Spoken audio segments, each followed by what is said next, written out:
Jodie Foster, widely regarded as both a child prodigy and one of the most versatile talents in Hollywood, has spent decades captivating audiences on screen and behind the camera.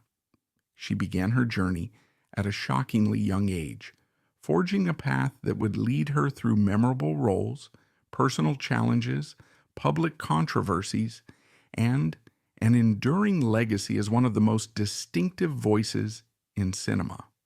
Yet many people who appreciate her countless achievements only know a fraction of her story. In this in-depth look at her life and career, we will explore lesser-known facts about Foster, dig into the intriguing circumstances of her youth, connect some fascinating dots in her personal history, and analyze why so much of her life remains shrouded in mystery despite her worldwide fame. We will also integrate additional details from related historical context, broadening the narrative and offering multiple perspectives to show just how extraordinary and multi-layered Jodie Foster's story truly is. Born Alicia Christian Foster on November 19, 1962, in Los Angeles, she was the youngest child of Evelyn Brandy, Ella Allman, and Lucius Fisher Foster III. The nickname Jodie, which eventually replaced the names Alicia Christian in everyday use, is said to have been derived from a reference to a family friend. Yet the name took on a life of its own when she rocketed toward show business success. It's worth noting that her father was a decorated Air Force lieutenant colonel who left the family before Jodie was born, which left her mother as the primary guiding force in her life. Jodie's path to stardom was clearly paved by her mother's determination, and, as legend goes, a bit of serendipity. When Jodie was 3 years old, her mother took her older brother, Lucius Fisher Foster IV, nicknamed Buddy, to audition for a Coppertone commercial, but casting agents saw more potential in Jodie. They were so enthralled by her precociousness that they replaced Buddy with Jodie on the spot, and the resulting commercial is now the stuff of advertising lore. Jodie, then known as the Coppertone Girl, launched one of the earliest phases of her career and built a presence on television before she even entered kindergarten. Hollywood in the 1960s and 70s was a vibrant yet tumultuous environment for a young performer. Children in show business often lived atypical lives, filled with both glamorous opportunities and enormous pressures that children outside the industry rarely faced. In Jodie's case, her mother, determined to help her daughter break into an industry that had been enthralled with child stars since Shirley Temple's era, became a fiercely devoted manager. Shortly after the Coppertone commercial, Jodie was catapulted into further performances. By the time she was 7, she earned her first credited television appearance on The Doris Day Show in 1969. This particular cameo, though brief, was important. Here was this bright, self-possessed young girl working alongside an established star like Doris Day, and it foreshadowed the remarkable trajectory that lay ahead. During her early years in Hollywood, Jodie Foster made brief yet notable appearances in popular 1970s television series such as Gunsmoke, The Courtship of Eddie's Father, and Bonanza, all of which helped her hone her craft before she found greater fame. She also worked on numerous Disney productions during this period, culminating in one of the most remarkable incidents of her young career. While filming Napoleon and Samantha, 1972, in which she co-starred with Johnny Whitaker and a then up-and-coming Michael Douglas, Foster experienced a frightening mishap involving a live lion. Despite being under the watchful eye of professional animal trainers, the large cat reportedly carried her in its mouth for a short distance, an episode both terrifying and extraordinary by modern filmmaking standards.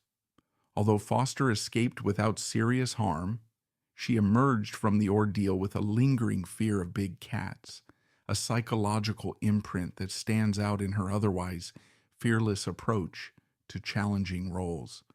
This real-life brush with danger underscores the practicality and raw risk of 1970s filmmaking techniques, as computer-generated imagery was not yet common.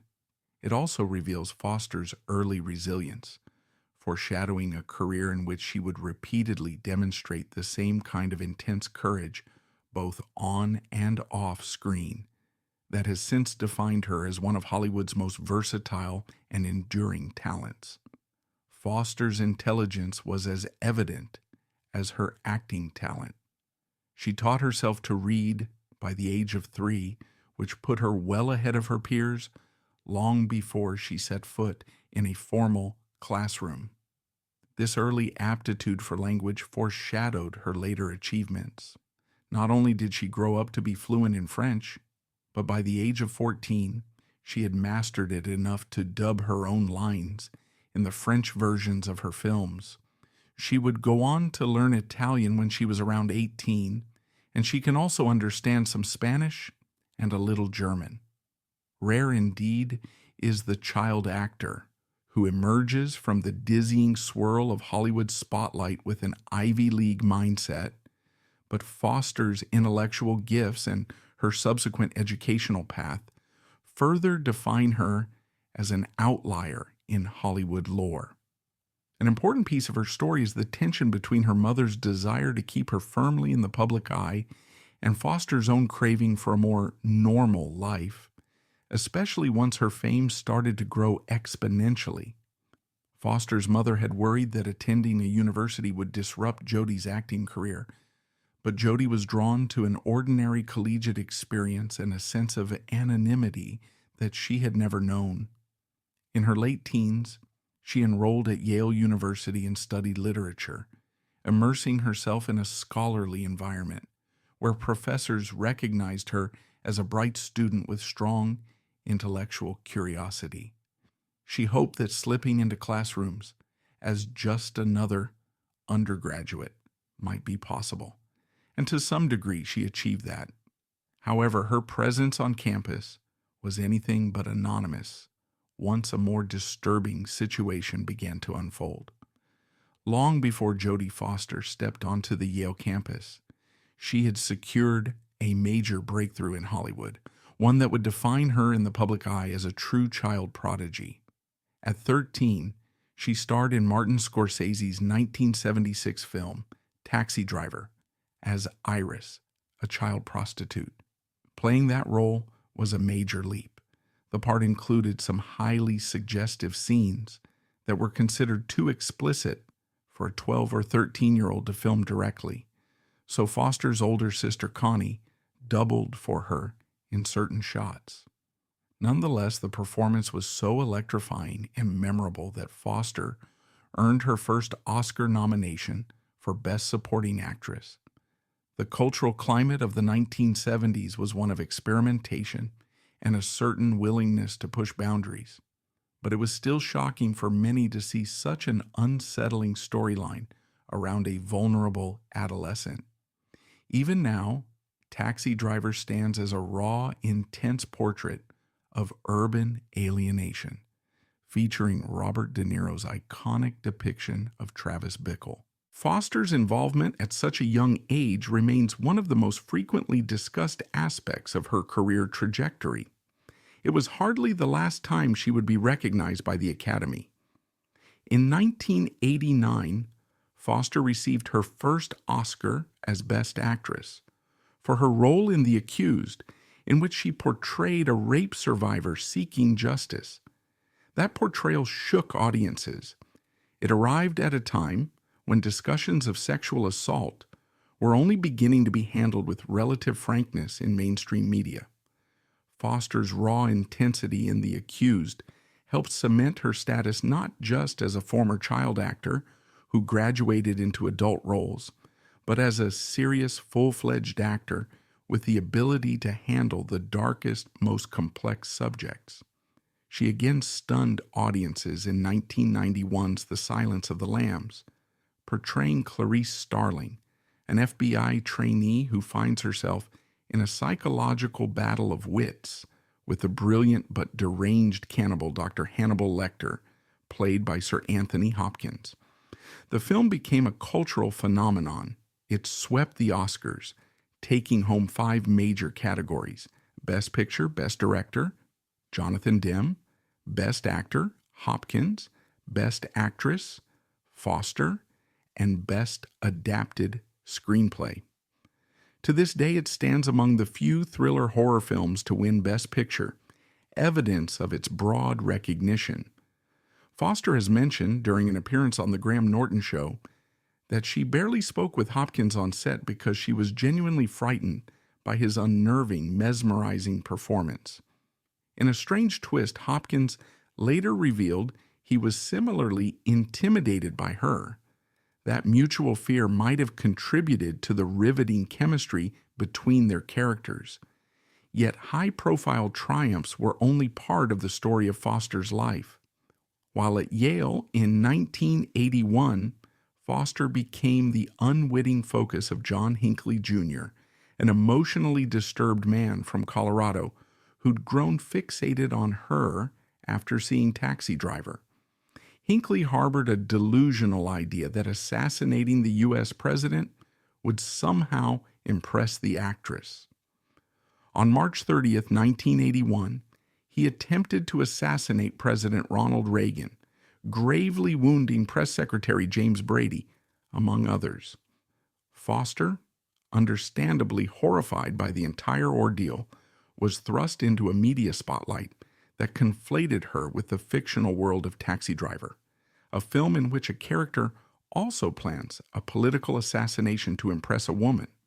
She found herself the subject of intense public scrutiny and, in some cases, scornful insinuations that she or her role in the film had fueled Hinckley's obsessions. The trauma from that period clearly ran deep. Years later, in 1991, she canceled a scheduled interview with NBC's Today Show simply because Hinckley's name would be mentioned in the introduction. Unfortunately, that was not the only dangerous situation she faced.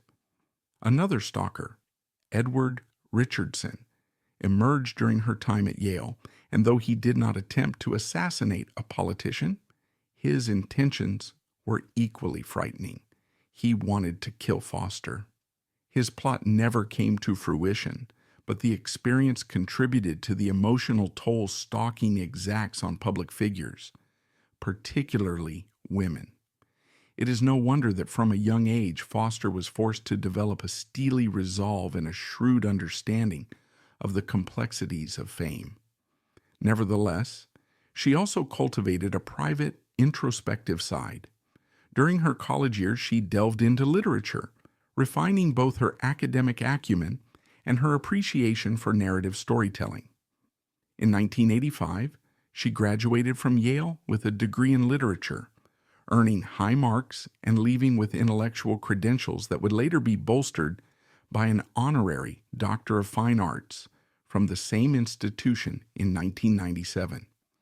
By choosing to succeed both academically and professionally, Foster distinguished herself from many of her child star contemporaries, some of whom faced personal turmoil during their attempts to transition into adult careers. For Foster, intellectual pursuits and artistic endeavors were never mutually exclusive.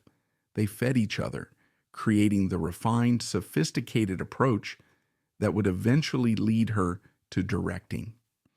Despite her tremendous acting prowess, Foster has often stated that she sometimes feels anxious on movie sets, particularly at the start of every new role.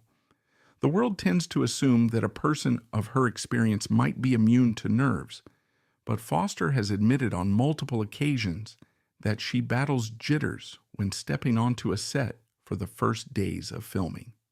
Perhaps it's this constant sense of vigilance and awareness that helps her inhabit complex characters with remarkable authenticity. After all, part of the magic of her performances is the vulnerability she reveals, even within strong-willed characters. And if those nerves have followed her throughout her career, it hasn't stopped her from attaining achievements few can rival. Her directing ambitions took root early. She has recounted her fascination with how scenes and shots were constructed, even when she was a child performer. By 1991, she directed her first feature, Little Man Tate, in which she also co-starred, playing a single mother trying to raise a child genius.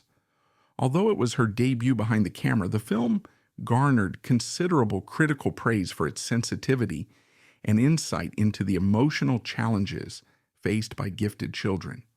It also confirmed that she could handle multiple roles, director, actor, and producer, and do them well. In 1992, she founded her production company, Egg Pictures, which further underscored her desire to cultivate a creative environment where she could shape stories from conception to release. She directed the ensemble dramedy Home for the Holidays in 1995, a comedic yet insightful look at family gatherings during Thanksgiving. Critics and audiences alike appreciated her ability to create compelling characters, and the film has since found a small cult following as a holiday staple. However, Foster encountered career setbacks and shifting industry dynamics in the early 2000s. This led her to close Egg Pictures, though it did not dampen her passion for directing. She would return to the director's chair later with films like The Beaver, 2011, and Money Monster, 2016. And she also directed episodes of Netflix's series Black Mirror and the acclaimed drama Orange is the New Black. She has made it clear that directing for her is even more fulfilling than performing, perhaps because it allows her to shape the entire storytelling canvas from behind the camera, rather than just contributing one acting facet.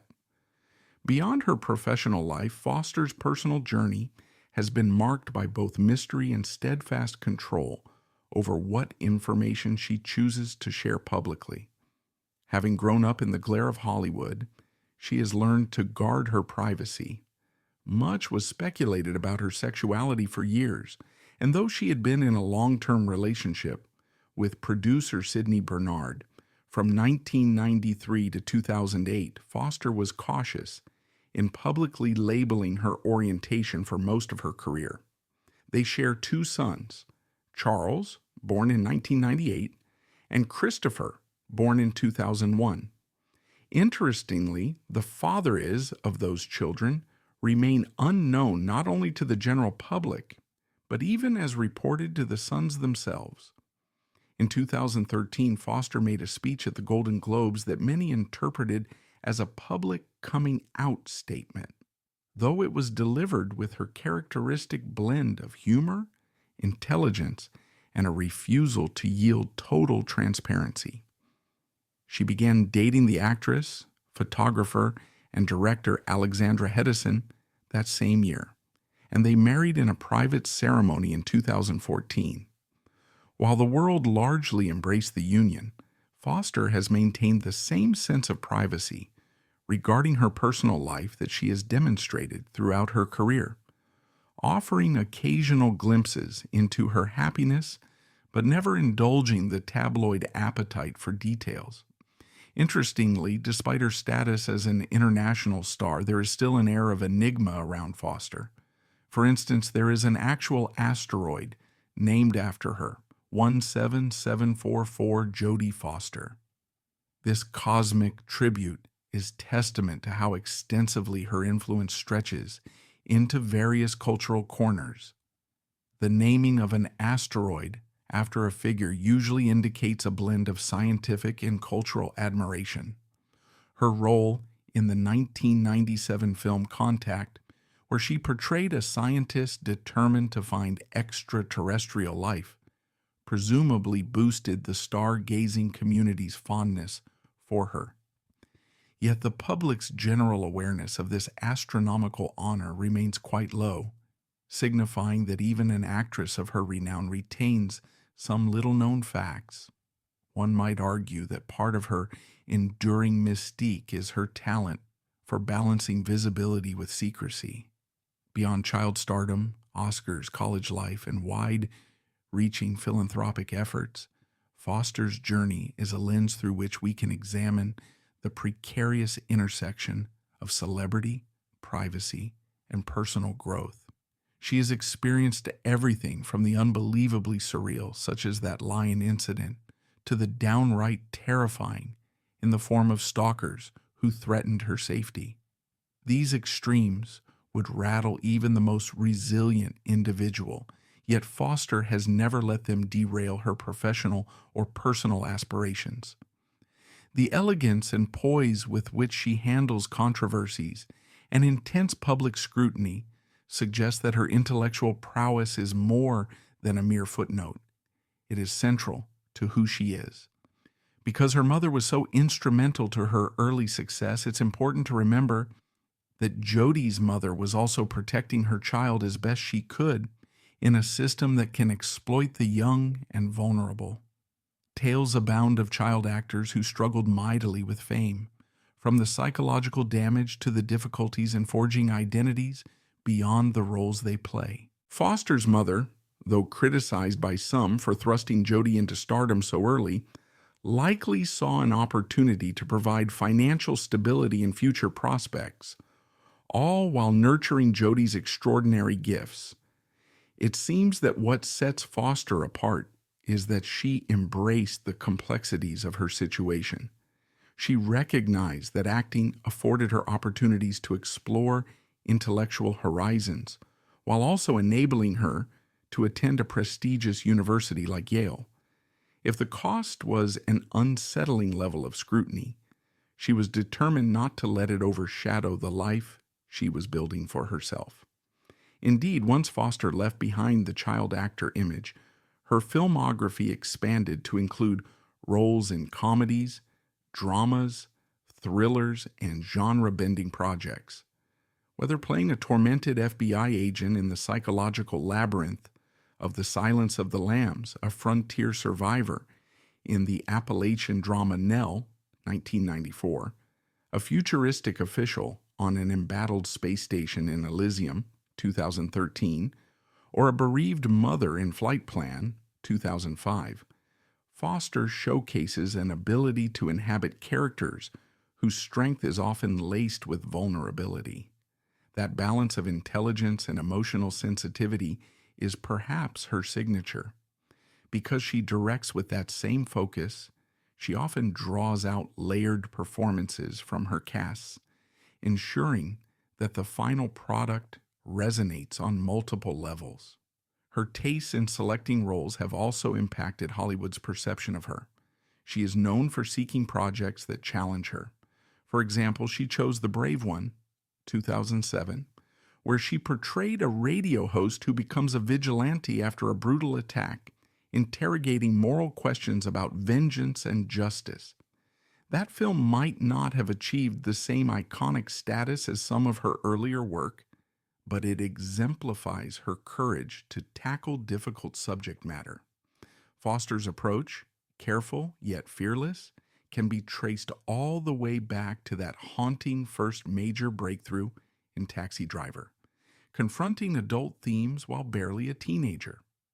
Another fascinating layer to her public persona is her comfort with discussing the mechanics of filmmaking while remaining guarded about her private experiences. She has often shared behind-the-scenes details about how she shot certain scenes or collaborated with prominent directors. She has praised and learned from the likes of Martin Scorsese, David Fincher, and Jonathan Demme, each of whom played a pivotal role in shaping her perspectives on storytelling. In terms of personal revelations, however, she has typically drawn a clear line that she does not allow the media to cross. This deliberate curation of how much the public sees might well be her survival strategy in an era that demands transparency from celebrities. Many admire her for it, while others remain endlessly curious, attempting to unearth more secrets. She occasionally acknowledges these inquiries with a wry wit, a trait that underscores her intelligence and composure. What further cements her icon status is the reflection of her accomplishments outside of acting. She has contributed to philanthropic endeavors, though seldom seeking the spotlight for them. Part of her philanthropic interest stems from her experiences as a child actor and her insights gained from traveling between film sets around the world. For instance, she has been known to support education initiatives, evidently valuing the access to learning that shaped her own journey from a reading prodigy to an Ivy League graduate. Yet typical of her style, she rarely engages in public campaigns about her charitable activities, preferring a quieter approach that emphasizes tangible impact over publicity. It is worth revisiting the point about the asteroid 17,744 Jodie Foster. Officially discovered in 1998 at the Magdalena Ridge Observatory in New Mexico, the asteroid's naming paid homage to an actress who has time and again portrayed strong, intellectually curious women on screen, particularly in contexts involving science or exploration. Her role in Contact as Doctor. Eleanor Arroway, a radio astronomer determined to find extraterrestrial intelligence, deeply resonated with real scientists who admired Foster's portrayal of Arroway's determination, vulnerability, and intellect. Additionally, the naming can also be seen as reflecting how far Foster has reached into various cultural domains.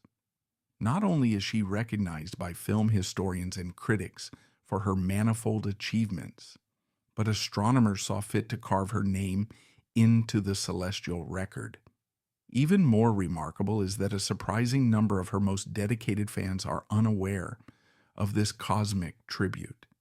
It remains a perfect microcosm of her life, significant honors that go quietly unnoticed by all but her most ardent admirers, overshadowed by the more visible headlines of Oscars and red carpets. One might wonder if the repeated emphasis on her brilliance, starting from the time she learned to read at 3 to her self-taught facility with multiple languages, is part of what grants her the confidence to traverse typically fraught transitions, child star to adult actor, actor to director, public figure to private parent, without succumbing to the numerous pitfalls that derail many in show business. Certainly, her sense of independence has shaped her approach. Even her desire to direct, which she has stated surpasses her love for acting, could be interpreted as the ultimate manifestation of that independence, allowing her complete creative control over her material. She has spoken candidly about loving the vantage point behind the camera because it gives her a chance to orchestrate the entire story, from how a shot is framed to how an actor utters a line, in ways that revolve around a cohesive vision. As an actress, even as a star, you are ultimately interpreting someone else's narrative vision. As a director, you create that vision. For fans intrigued by the backstory of her relationships, Foster's personal life remains largely a closed book.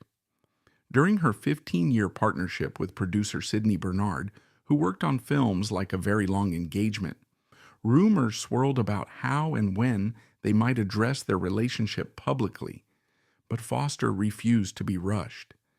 Their 2 sons, Charles and Christopher, arrived in 1998 and 2001, respectively, and to this day the father's identity is not publicly known. Despite tabloid speculation, those close to Foster have never leaked the information, nor has Foster herself chosen to share it, consistent with her principle that personal details are not for public consumption. The only major shift in her reticence came in 2013 at the Golden Globes, where she delivered a speech that many read as a coming-out moment. She humorously referred to the idea that everyone already knew about her orientation, so the big reveal wasn't really a surprise to those who had followed her closely. Not long after, she began her relationship with Alexandra Hedison, an actress, photographer, and director, culminating in their marriage in 2014. Her experiences with particularly intense fans, like Hinckley and Richardson, could explain the strongly fortified boundaries around her personal life. If being a public figure at 13 or 14 had already placed her in a precarious position, the transformation of a fan's obsession into an assassination attempt must have reinforced the necessity of privacy. It is also telling that she canceled a national television interview to avoid hearing John Hinckley Jr.'s name even a decade after the incident. The emotional weight of that era was considerable, and yet this cautionary stance about her private affairs has arguably made her more fascinating to watch. Fans and journalists alike have scrutinized her red carpet appearances, interviews, and acceptance speeches to glean some sense of who she is off-screen. But the real Jodie Foster, the woman separate from her roles, her accolades, and the controversies that have enveloped her, remains somewhat elusive. And that, in a media culture obsessed with full disclosure, is a testament to her discipline and sense of self. She continued acting in high-profile projects post Silence of the Lambs, including hits like Maverick, 1994, opposite Mel Gibson, Contact, 1997, directed by Robert Zemeckis, and Panic Room, 2002, directed by David Fincher. Interestingly, while public attention has always been laser-focused on her acting, it is her directorial ventures that encapsulate her truest artistic ambitions. Films like Little Man Tate and The Beaver can be read as personal statements, employing narratives of individuals dealing with internal turmoil, the longing for understanding, and the complexities of human relationships. By the early 2000s, the industry's changing economic models made it harder for moderate-budget adult dramas to flourish, part of the reason behind the shuttering of her production company, Egg Pictures. Yet Foster's interest in championing nuanced storytelling has never waned. She simply found new ways to continue making art, whether by directing episodic TV or taking on film projects that resonated with her personal vision. Her anxiety about starting new roles every day on set can be framed as a productive tension, one that ensures she remains creatively invested. Far from exuding complacency, she approaches each project as if it is a new puzzle, a new universe to unravel. This mindset might explain the sustained freshness in her performances. Each character is carefully dissected, researched, and inhabited by Foster with an intellectual rigor that sets her apart. Even in interviews, she has noted that her love for reading and her background in literature feed directly into how she crafts performances. Looking deeply into subtext, analyzing a script's themes, and shaping a character's emotional through line as if she were editing or writing a piece of literature herself. Considering all these facets, it becomes apparent that the mystery surrounding Jodie Foster isn't due to a shortage of stories or achievements. Quite the opposite. She has done so much in such varied arenas that the public has struggled to keep up with every new dimension of her life. Perhaps, too, she has intentionally chosen which parts of herself to present, which leads to the sense that there is always more to discover. Even the detail about an asteroid being named after her is a prime example. One might expect that to be widely advertised or used in marketing, yet it remains a quiet, almost secret token of esteem. Similarly, the startling anecdote of a lion carrying her in its mouth during a Disney shoot is both dramatic and obscure, only occasionally referenced by the actress herself in interviews. Despite all of this, Foster remains recognized around the globe, beloved in France for her bilingual skills and classically refined demeanor, admired in the United States for her achievements and her unwavering grace under fire, and revered by aspiring filmmakers for her ability to pivot between actor and director with seeming effortlessness.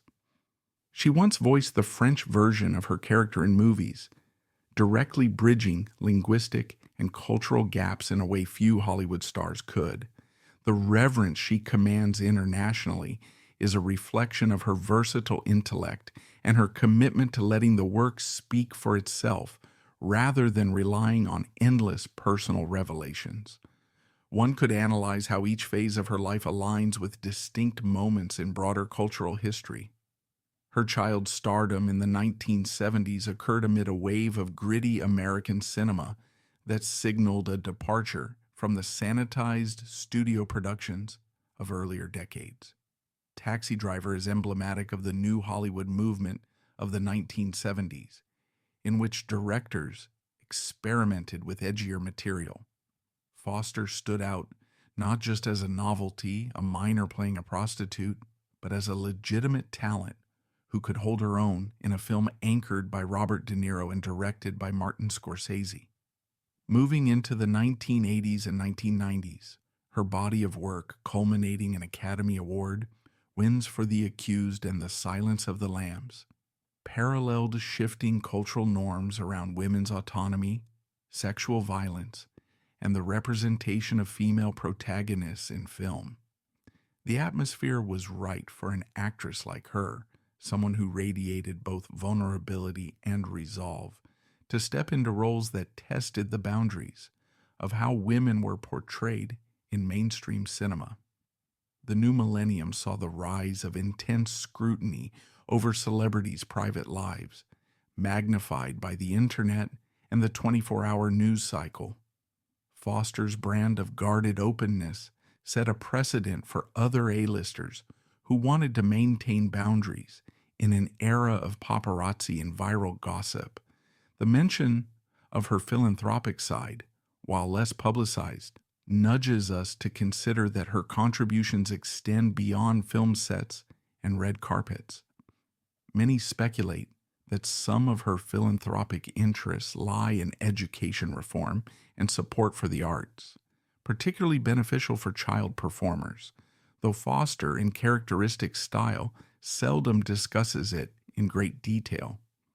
Those close to her have noted she often donates quietly or collaborates with initiatives under the radar, consistent with her preference for letting actions speak louder than public statements.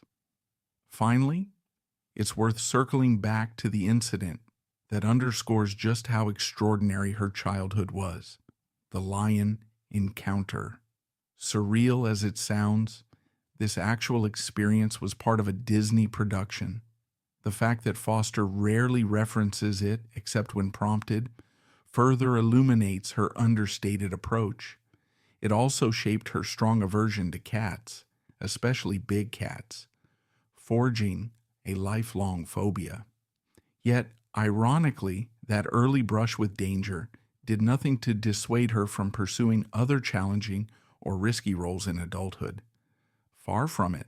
She would go on to chase psychologically harrowing characters, to direct emotionally fraught stories, and to push cinematic boundaries with her production choices. And maybe that's the perfect summation of who Jodie Foster is. Someone who experiences fear, be it from literal lions or the daunting task of portraying complex individuals, but never lets it derail her. Instead, she harnesses that fear to bring greater authenticity and intensity to her endeavors. All these facets coalesce into the enduring appeal of Jodie Foster. She is at once an emblem of child star success and an intellectual force, a magnet for accolades who consistently chooses privacy over tabloid sensation, a performer who thrives in front of the camera while finding a deeper satisfaction behind it, and a public figure who has faced harrowing threats yet remains collected and gracefully resolute. Even the existence of 17,744 Jodie Foster, the asteroid that honors her, can be seen as a metaphor. Orbiting silently out of sight, it's a tribute to a woman whose scope extends far beyond the standard definitions of celebrity, encompassing realms of art, science, and global influence. And so, we return to the question that kicked off this exploration. Why is it that despite having legions of devoted fans worldwide, So much of Jodie Foster's life is still veiled in mystery. Possibly it's because she deliberately keeps it that way, revealing just enough to satisfy curiosity without surrendering every corner of her private world. Certainly, her layered story, marked by uncanny childhood anecdotes, linguistic virtuosity, collegiate achievements, directorial vision, Oscar triumphs, infamous stalkers, a carefully tended private life, and even cosmic recognition, contains enough intrigue to fuel volumes of discussion. Yet paradoxically, this is part of her allure. The more we learn, the more we realize how much remains hidden. And perhaps that is exactly the way she wants it.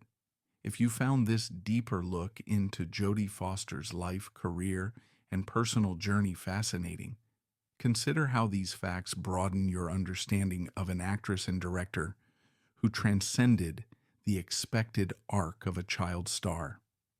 Feel free to share your thoughts in the comment section, and if you haven't already, subscribe to this channel for more in-depth explorations of iconic figures in entertainment and beyond. By clicking the subscribe button and activating the bell icon, you will stay updated on our latest features and discussions. Thank you for watching and reading, and we hope you continue to delve into the remarkable journey of Jodie Foster, an actress, director, and producer whose story seems to remain ever evolving.